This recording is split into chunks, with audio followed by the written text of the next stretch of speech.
Bueno, la ideología por sí sola, pues realmente no tendría mucho valor. Tenemos entonces que mirar que la ideología esté ayudada con una historia clínica.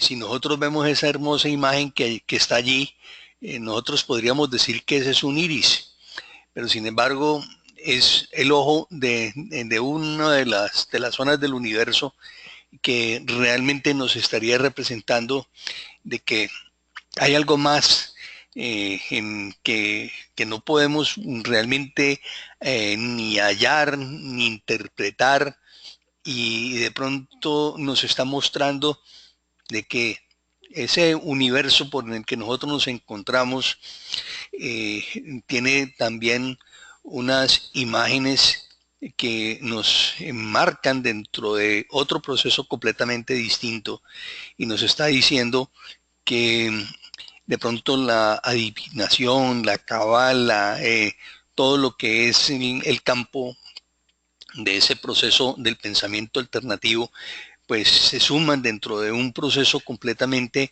que nosotros no tenemos la capacidad en este momentico de poder establecer cuáles son verdaderamente los procesos que nos cargan.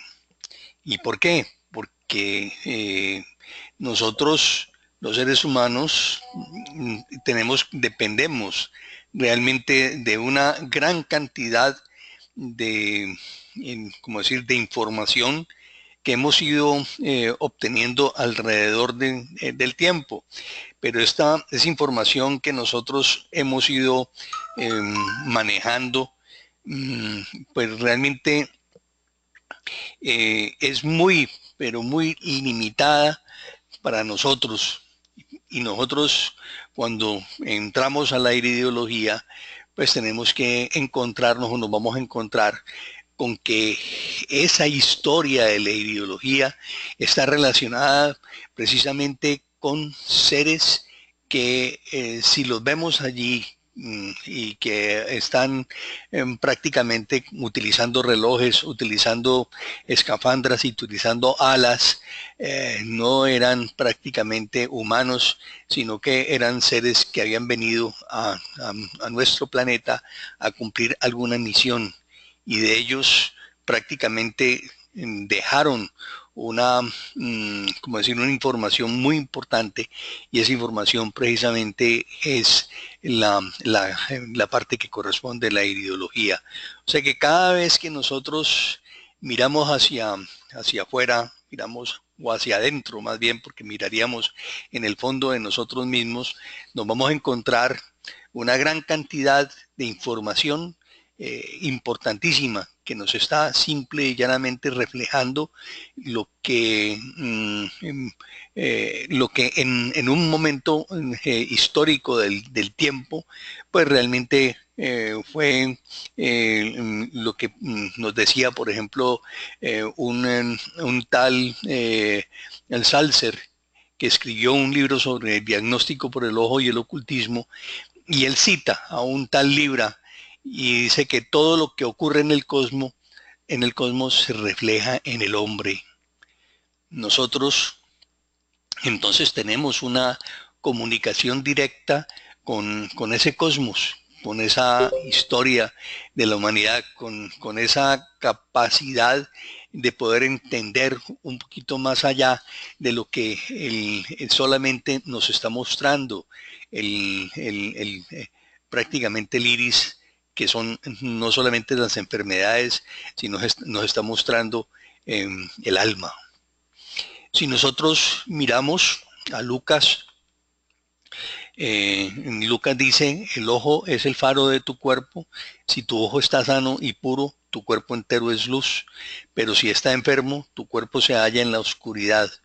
Cuando tu cuerpo entero contiene luz o está puro y ninguna parte de esta está en la oscuridad, todo en él es claro, como cuando la luz resplandece, te ilumina. Esto es Lucas 11, 34, 36, en la cual realmente nos está entrando dentro de otro proceso a nivel del pensamiento, y es que el iris o el ojo ya era utilizado desde la misma, como decir, en religión, para podernos marcar de que ahí se está reflejando absolutamente todo lo que está pasando a nivel de nuestro cuerpo y nuestra mente. Otras culturas, como por ejemplo la China, también ha entrado a trabajar dentro del campo de lo que es la iridodiagnosis, no solamente los chinos, sino también los japoneses. Y ellos, y su interpretación difiere mucho de la occidental, pero no quiere decir de que tampoco ellos no tengan absolutamente la razón. ¿Por qué? Porque si nosotros miramos el iris tal como lo hemos aprendido a través de lo que Paisley dejó en su carta y de la cual nosotros nos guiamos, hay otras formas de interpretar el iris, como por ejemplo el zodiaco, eh, a nivel de la Escuela Francesa de Ideología Renovada, que coloca en una posición extrovertida del hombre en el relieve de la vesícula de Bezelay, en donde se puede considerar que es una fiel copia de lo que ellos utilizan como su carta a nivel topográfica, y que nos permite entonces mirar el cuerpo desde otra visión completamente distinta. O sea que ellos estaría el cuerpo acostado completamente sobre su columna vertebral en lo que es la zona que corresponde al primer anillo, que es el anillo que nos permite realmente tener en contacto con el sistema digestivo, que luego lo vamos a ver claramente bien considerado, para que ustedes pues puedan tener una visión más clara. Cuando nosotros miramos ese primer anillo, pues siempre lo conocemos como la pupila. Entonces, ese borde o ese anillo donde está representada la pupila va a tener una información grandísima para el ser humano. O sea que si nosotros miramos, la nuestra sería una fase, la otra fase sería la de los franceses, y la tercera fase podría ser la de los japoneses y chinos, y estaríamos completando esa trilogía que está conectada en todas las filosofías del mundo, y que nos estaría mostrando otro proceso completamente distinto del pensamiento.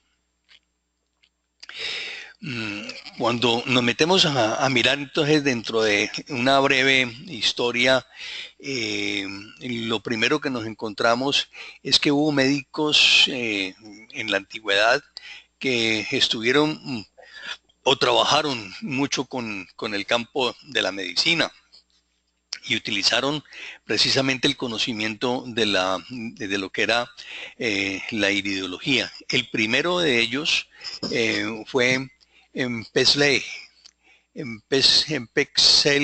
Pexley. eh, Fue un hombre, un médico nacido en Hungría. Él nació en una localidad, una ciudad llamada Everbar, muy cerca a Budapest, el 26 de enero de 1826. Él realmente es conocido como el hombre del búho. ¿Por qué? Porque hay una historia que nos cuentan de que él supuestamente cuando estaba niño tenía un búho agarrado en su mano o en su brazo. Y en eso el búho trató de liberarse, y hubo un forcejeo, y en el momento que él trató de liberarse se fracturó una pierna, y al búho le apareció una lesión en la parte inferior del iris.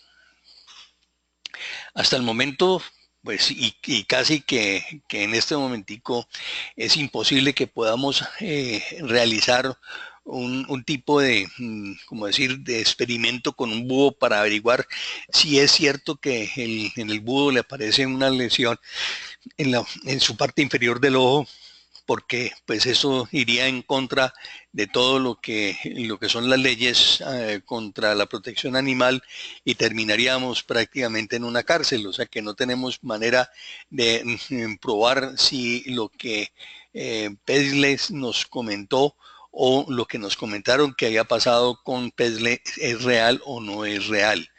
Lo importante de él es que él sí nos publicó una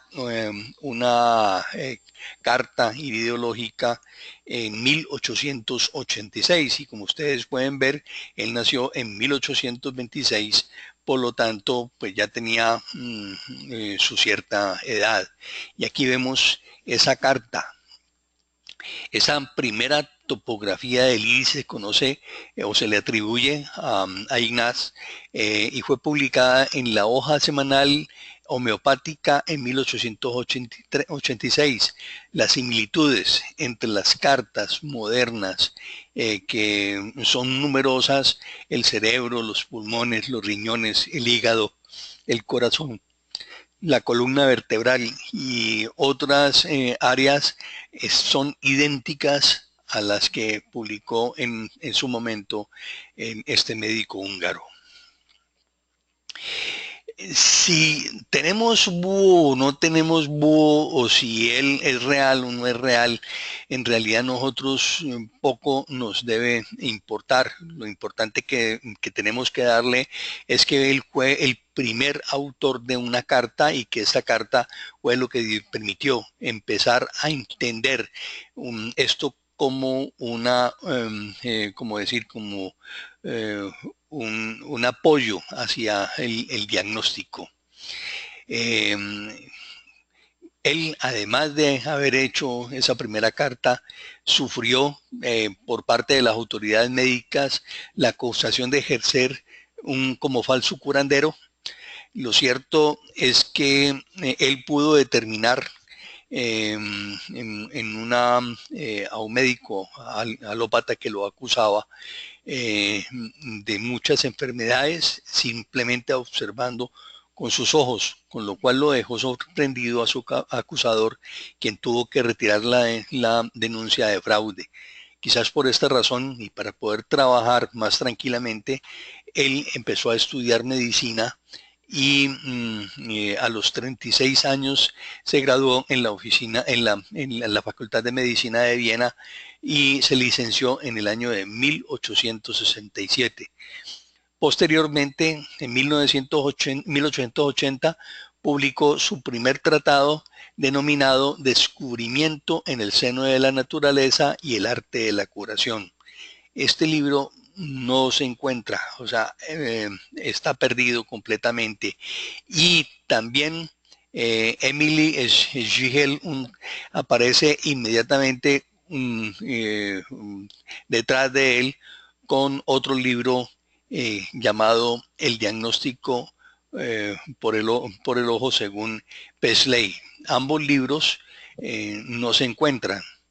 Unos más o menos 20 años más tarde, Neil Liquens observa que utilizando una cantidad de quinina porque había tenido fiebres, él empezó a notar que había cambios completamente en la estructura a nivel del iris, de su iris.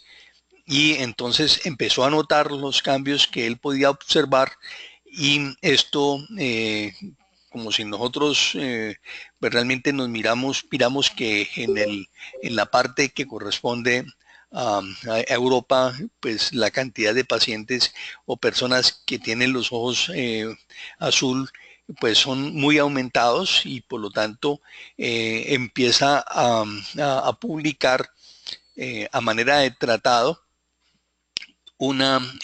como decir, unas crónicas que él la llamó las heterocromías del iris, y el libro con que publicó fue Om o Genome Diagnosem.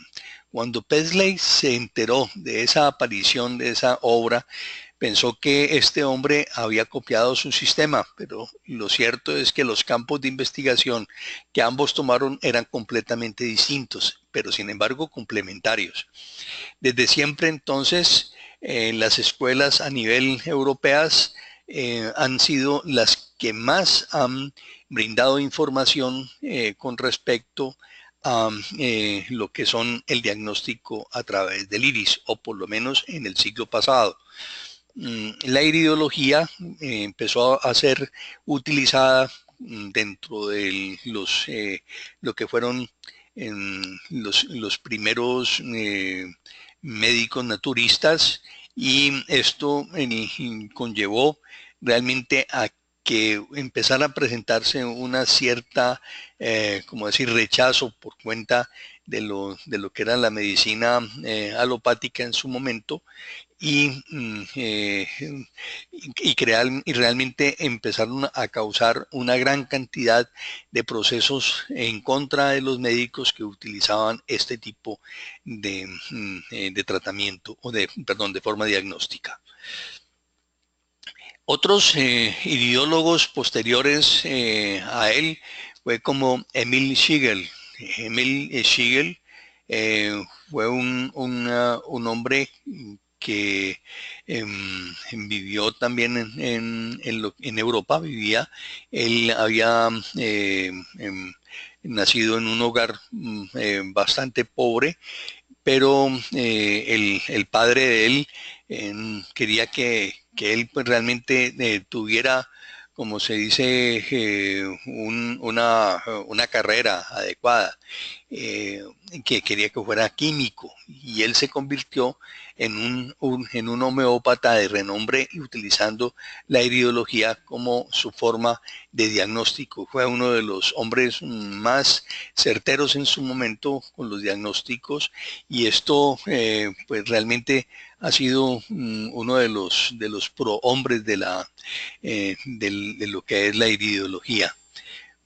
Otros, por ejemplo, Henry Lindenhart, también León Vanier, Gilberto Yausas, que es el que empezó con la iridología a nivel renovada, han permitido entonces mirar completamente una visión distinta. Linderham no fue un buen homeópata y iridólogo, sino que él fue más allá que esto, o sea, empezó a trabajar desde la parte de la psicología, y empezó prácticamente con una topografía. Llegó a Estados Unidos, en donde empezó prácticamente como decir, la iridología en los Estados Unidos. O sea que de aquí empezamos a tener un cambio a nivel de lo que es decir, la visión a nivel de nuestro continente, y que inició. De ahí en adelante se inicia esa escuela norteamericana con pioneros como Peter Johans. Publicó los primeros libros en inglés, y los tradujo del alemán. Henry Edward Lamb, que se cambió el nombre y empezó prácticamente a trabajar en Illinois. También a principios del siglo XX en Estados Unidos, las corrientes renovadoras de la medicina empezaron con el doctor King y sus discípulos más directos, que fueron Henry Lindenhart y la mayoría de los otros, que fueron Merline, Casley, Chrysler, Collin, Hunter y Bernard Jensen. Quizás fue el más conocido y el más importante que ha existido dentro de los Estados Unidos y que él empezó prácticamente a abrir una escuela nueva en Norteamérica. Esto, Bernard Jensen era un doctor en quiropraxia, fue un autor de muchos libros en el tema a nivel de la iridología y es quizás uno de los más conocidos a nivel mundial. Casi todas las cartas que en este momentico hay en nuestro medio se apoyan en él. O sea, es una de las personas más importantes. El doctor Jensen eh, se encuentra o se encontraba prácticamente en un rancho en el valle en Escondido, California. Ahí realizó su primer libro y fue durante muchos años el texto más importante en la literatura castellana que enseñaba precisamente la iridología.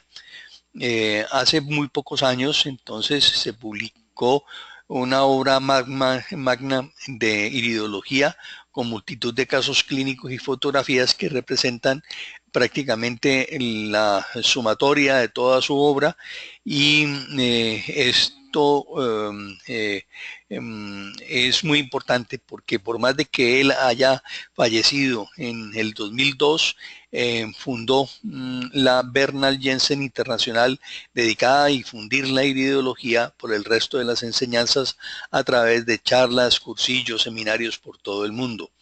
En Francia se desarrolló también los primeros impulsores que fueron Léon Vanier, famoso miembro de la Sociedad Homeopática Francesa y autor de numerosos libros que dieron prácticamente la apertura para que personas como Gilbert Jausas y el profesor René Bourdiol, quien desarrollaron un mapa iridológico diferente del tradicional, tanto los libros del primero como los de Bourdiol fueron especialmente merecen un estudio profundo, ya que tienen una aproximación interesante dentro de la medicina científica. También otros países han desarrollado la iridología. En Australia, por ejemplo, Janssen y el doctor Dorothy Hall, un autor sudafricano, Alfred Condington, llegó a sistematizar el hipotético mapa de localización en los diferentes núcleos cerebrales de la zona del superior del iris y esto fue publicado en el libro de iridología. En la Unión Soviética, el neurólogo Eugenio Belkouer, profesor de la Universidad de Patricio Lumumba en Moscú, ha sido uno de los pioneros al estudio de la iridología en los países del este europeo.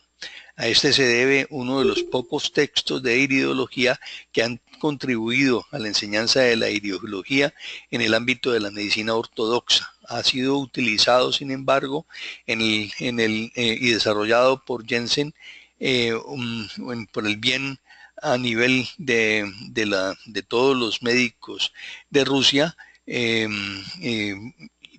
pero ese mapa que ellos utilizan, pues realmente otros han dicho que es muy complicado de poderlo utilizar porque cualquier variación milimétrica que sea cambiaría completamente la ubicación de las enfermedades y sería un caos completo.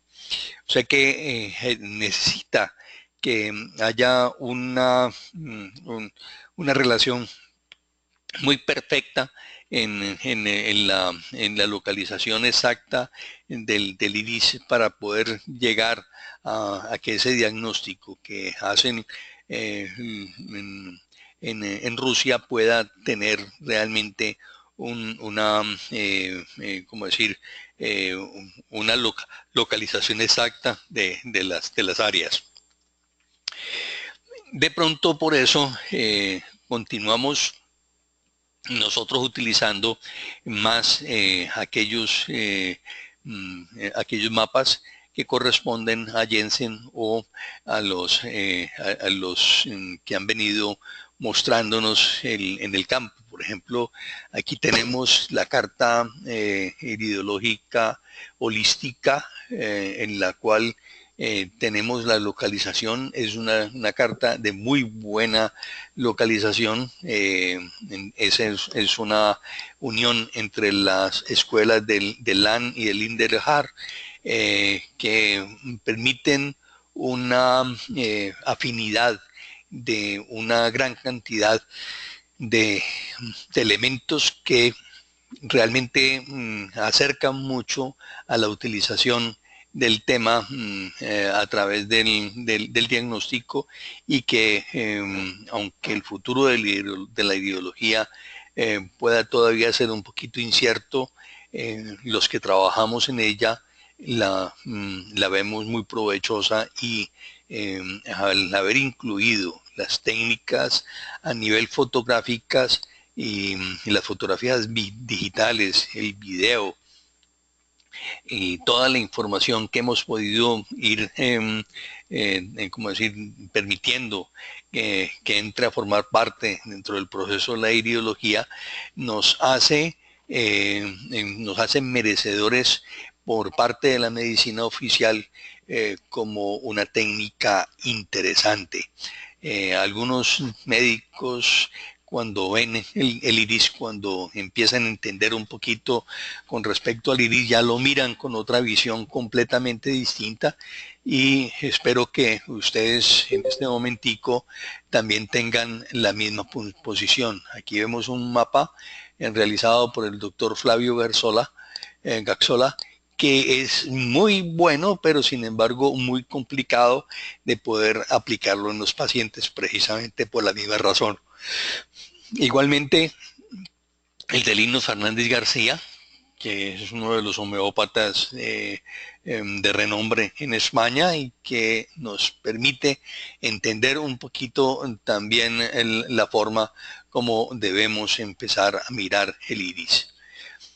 Cuando ya vemos como decir, este preludio que nos abre las puertas hacia la ideología, nosotros tenemos entonces que empezar a mirar cómo vamos a desarrollar todo el proceso que va a empezar a mirar o a mostrarnos los diferentes procesos que tienen que darse a través de él. Y vamos a empezar en la próxima clase a entender la anatomía y de aquí nos vamos a ver las estructuras del iris, vamos a mirar lo que son los cortes transversos, la vascularización, la inervación, vamos a ver algo de embriología, las conexiones del ojo con el cerebro, a ver lo que es el homúnculo de Penfield y en todo lo que son las bases embriológicas que nos van a permitir entender por qué el iris sí puede ser un mecanismo adecuado para comunicarse con el cerebro. Esto lo vamos entonces a ver desde el día de mañana.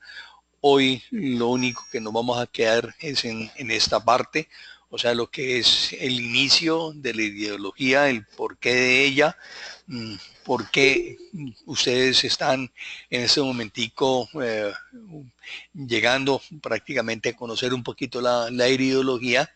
Y este conocimiento que tenemos dentro de la ideología ha sido una gran cantidad de información que nos viene desde hace muchísimos, pero muchísimos años y que hemos podido lograr gracias a la dedicación, al trabajo y a un sistema de creencias nuevo que fue capaz de romper con todo un sistema de creencias antiguo y ese enfrentamiento de todo este proceso a nivel como decir, de todo un campo conceptual nos va a marcar un derrotero impresionante hacia el futuro.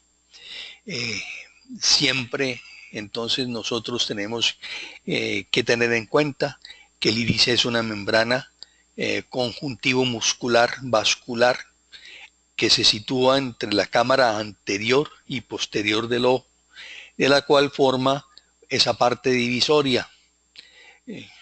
Si nosotros recordamos cuando nos hablaban principalmente de lo que era el iris, siempre nos lo representaban como si fuera una cámara fotográfica que abría y cerraba un diafragma.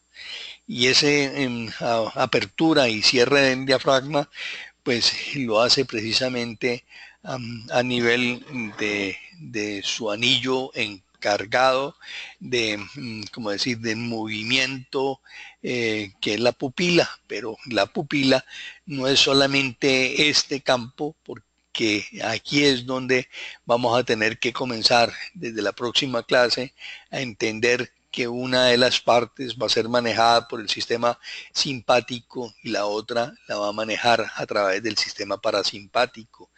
Y estos dos tipos de procesos que se encuentran dentro de esa parte anatómica del iris es la que nos va a brindar el conocimiento de cómo se encuentra el sistema nervioso central. Con solo ver el iris nos podemos entonces empezar a mirar y a comprobar que el iris sí refleja prácticamente el reflejo del alma.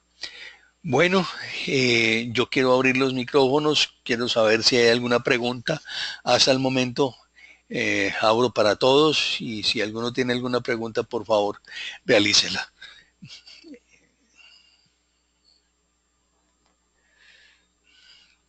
Esta clase queda grabada, o sea que ustedes la van a poder oír una y otra vez si quieren para que tengan la información, y además de eso también se les va a mandar el PowerPoint donde está prácticamente toda la información que yo estoy en este momento brindándoles a ustedes.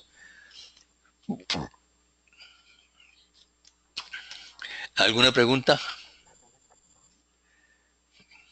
¿Ninguna? Creo que Leonardo, Pedro Antonio me gira la cabeza como quien dice, no tengo ninguna pregunta. Bueno, de todas maneras, a ver, es importante que si hay alguna pregunta la hagan, no se preocupen de que lo vayan a juzgar mal porque me hicieron una pregunta que de pronto no venía como decir, en el momento, pero lo importante es que ustedes le pierdan el miedo a hacer preguntas para que podamos entonces ir creciendo a través del tiempo. Bueno, entonces, sí, adelante. ¿Hay algún equipo, doctor, para uno poder hacer una cámara, hacer un diagnóstico? Sí, claro. Leonardo les puede comunicar a ustedes y de hecho vamos a mirar precisamente un aparato que les permite a ustedes tomar la fotografía y hacer el diagnóstico con un programa de computador que está, mejor dicho, listo para utilizar la imagen del iris, tal como la vamos a ir viendo a través del tiempo.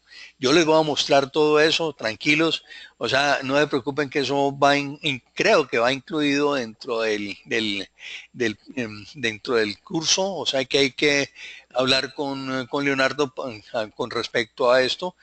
Hasta el momento yo estoy casi que seguro que casi todas las personas que se inscriben tienen derecho a este tipo de programa.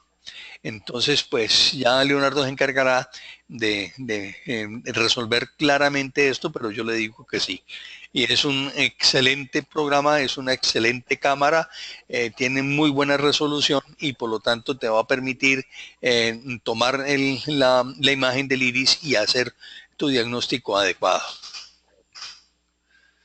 Leonardo me dice acá que dice yo voy a enviar toda la información, o sea que él les va a estar mandando toda la información con respecto a las cámaras para que ustedes puedan tener desde el mismo momento en que iniciamos este curso en el día de hoy, para que ustedes pues realmente puedan acceder a toda ella.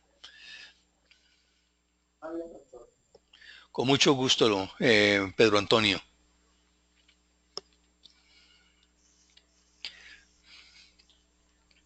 Bueno, espero entonces el lunes, creo que si no hay día de fiesta, o sea que ya nos salimos de los días de fiesta seguidos que tuvimos y podemos entonces empezar la clase a las 7 en punto para que estemos muy cumplidos, porque si nos perdemos mucho tiempo, la primera clase es más corta un poquito, pero las otras van a ser un poquito más largas y por lo tanto nos va a hacer falta el tiempo. Entonces, para que estemos a las 7 en punto. Empezamos 7 en punto, 7:00. Que tengan una feliz noche y que tengan un feliz fin de semana. Muchas gracias a todos. Nos vemos entonces el lunes Mañana, nuevamente. doctor, mañana no Sí. hay clases. No, mañana es jueves. Mañana no tenemos clase. Es lunes, martes y miércoles. Son de siete a 8:30. Bueno, Bueno, que doctor. tengan una feliz noche y nos vemos entonces el lunes. Muchas gracias.